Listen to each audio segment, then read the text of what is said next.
Hello everyone. What do you consider when you think about painting miniatures?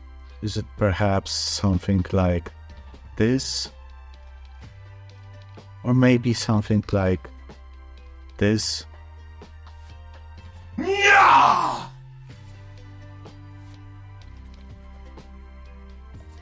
Or maybe it's something like this?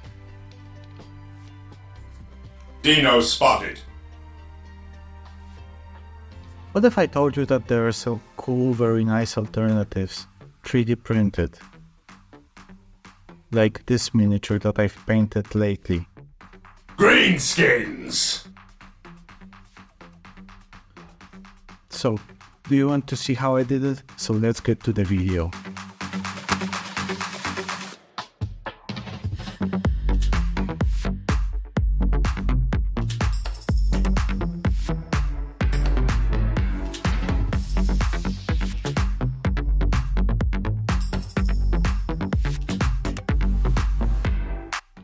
This is the model fully painted and based. As you can see, apart from the eyes, which were almost impossible for me to paint, it came out pretty good. We have green, gold and silver NMM, a nice cape, red hair and a good skin color. So where did I find the model? Let's have a look.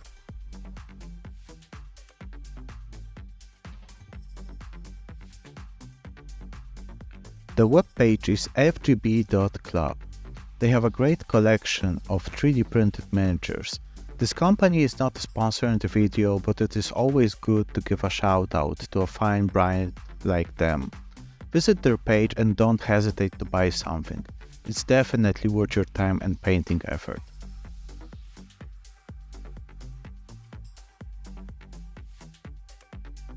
The model I am looking for is a bit lower in the menu.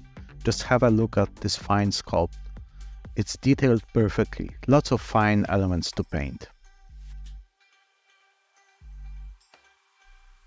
This is the miniature I received and put on a 40mm base. The only thing I added was some ground texture to blend the initial base with the 40mm one. The first step was priming the model black and then doing a white zenithal with an ink.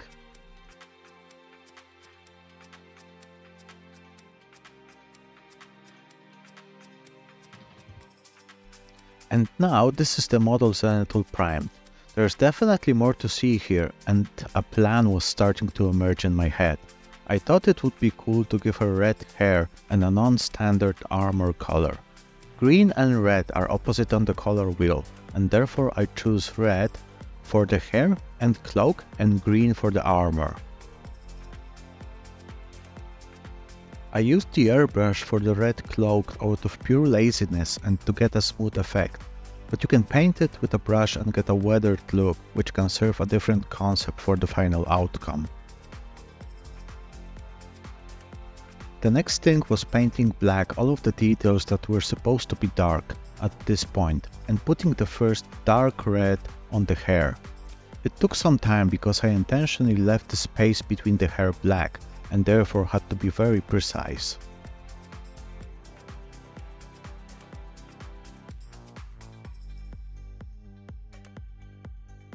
From now on, it was just adding highlights to the hair. I didn't have anything precise in mind and just took a few acrylics that were there and started painting.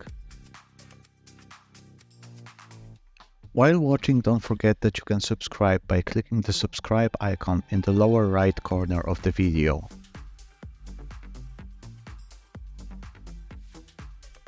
Now I started blocking in Rhinox height for the gold NMM and Incubi darkness for the steel.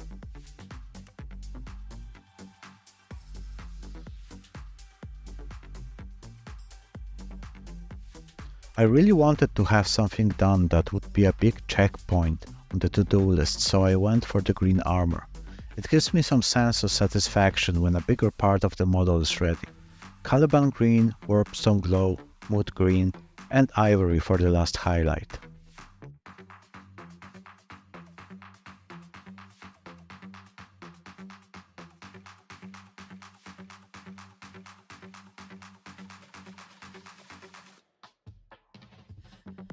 This is the part of painting where almost everybody looks at their models and thinks that a 4-year-old would do a better job. Keep focused, have fun, finish your job. The biggest differences will be visible at the very end of your journey. After finishing the armor and giving a base paint of Batman's glow to the skin, I defined the cape a bit. The colors on my palette that I already had were good enough. The only thing I did differently was adding some purple to the shadows.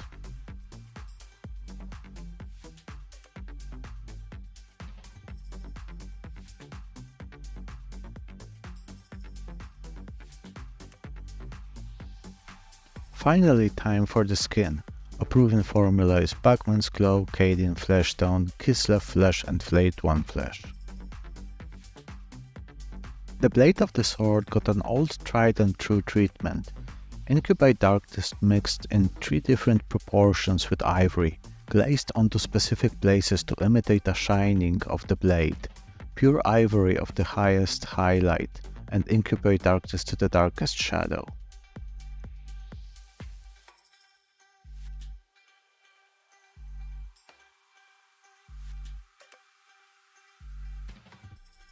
This is a work in progress picture I took after finishing the blade.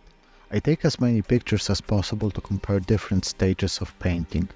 At this point I knew that if I won't screw up something dramatically I will get a great result.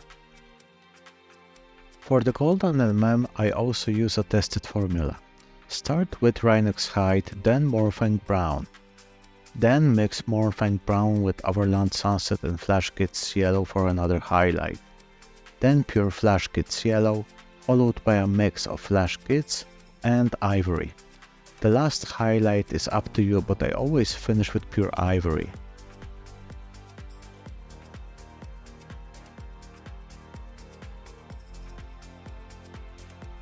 The only thing left was doing the base.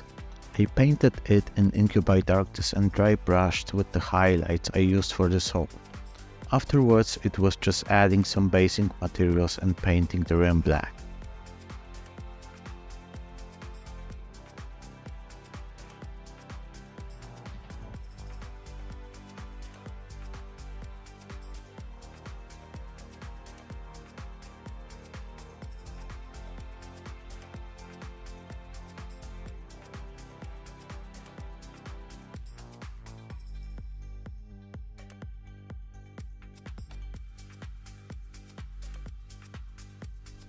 And this is once again the finished model, so what do you think?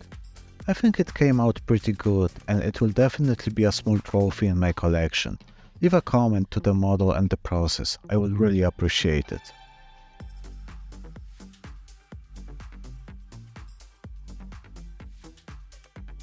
And don't forget to share and subscribe and see you in the next one.